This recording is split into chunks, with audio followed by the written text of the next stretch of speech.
Hi, I'm Noah Bombard with Telegram Studio. My guests today are two members of the Delusions, Michael Addis and Dave Dick. You can catch them at the Blue Plate Lounge in Holden on the second Thursday of every month, I believe. Guys, welcome. Let's talk a little bit about how you guys first met and how you got to playing the music you're playing now. Well, Dave and I have known each other for a very long time, probably, 17, 18 years. Mm-hmm. He's the go-to guy in town if you've got an issue with your guitar, and probably about a year ago we decided to play some music together and sort of see what happened, and things have taken off from there.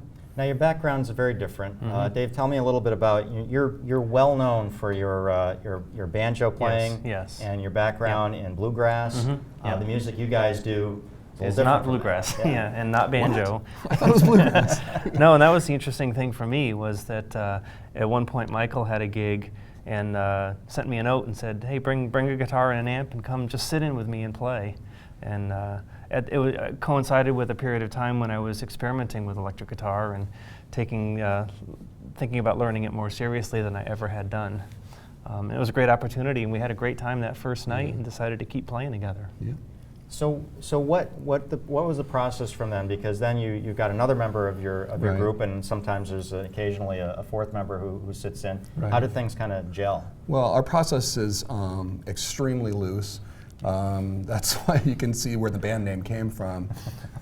We basically refuse to practice, and anybody who can carry a tune and play an instrument is welcome to play along, and that's sort of largely around the structure of me and Dave and Ed Sheridan, who plays bass.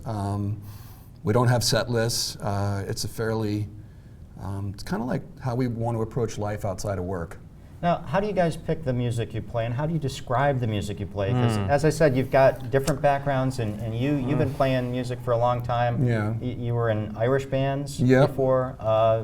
What's the process of picking what you guys play?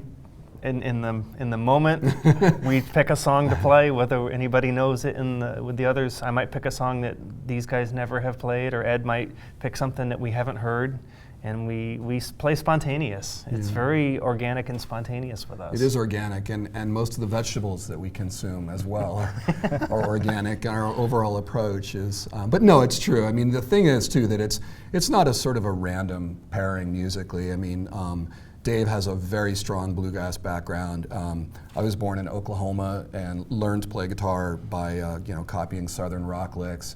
Irish music evolved, or rather I should say old-timey music evolved out of Irish music, and we connect on a strong 2 and a 4 is maybe a musical way to put it. Yeah. I think Ed has similar background. Yep, Ed has played bluegrass and jug band music, and a lot of times Ed will pick a standard tune, a standard pop tune, maybe from the 70s or 80s or something, and for me that's a challenge because I never really listened a lot to pop music growing up.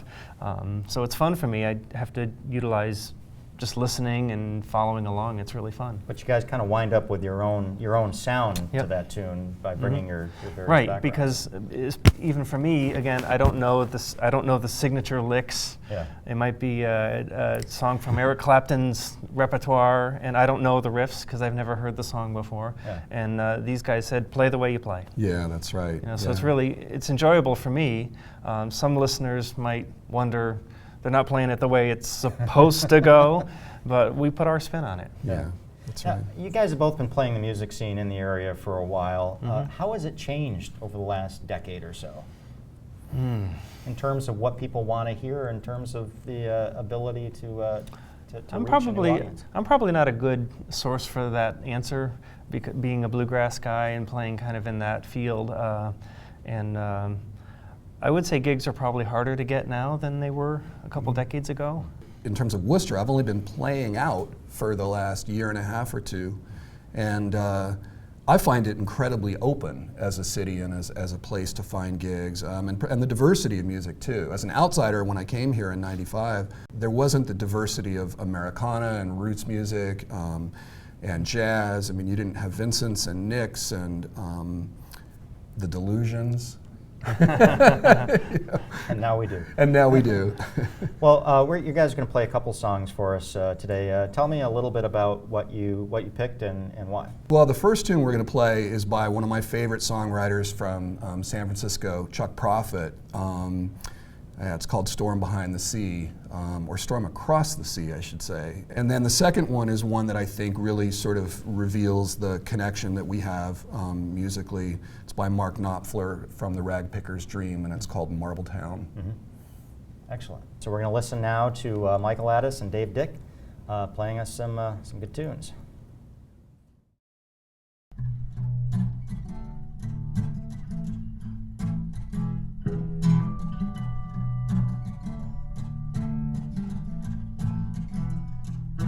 Someone called the ambulance. She's completely nude, standing on the fence.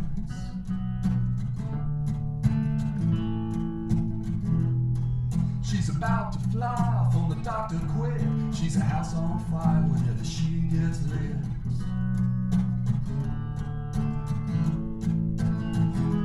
Well, I'm laughing, nothing up my sleeve.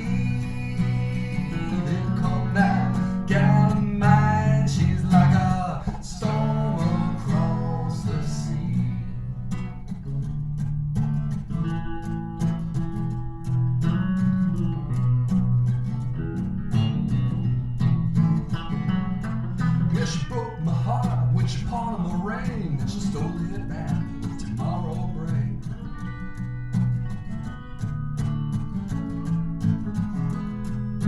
Mercy, vengeance, Lord above, how can I refuse her love?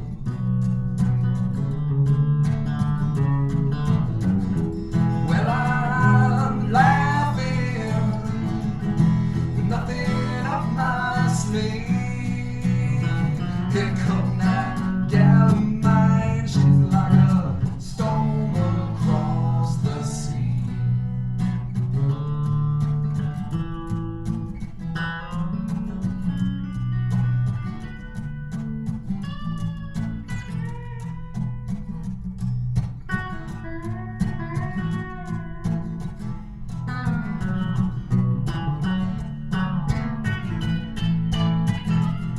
Well, there's a PhD on the radio, says the first to kiss, always the last to know.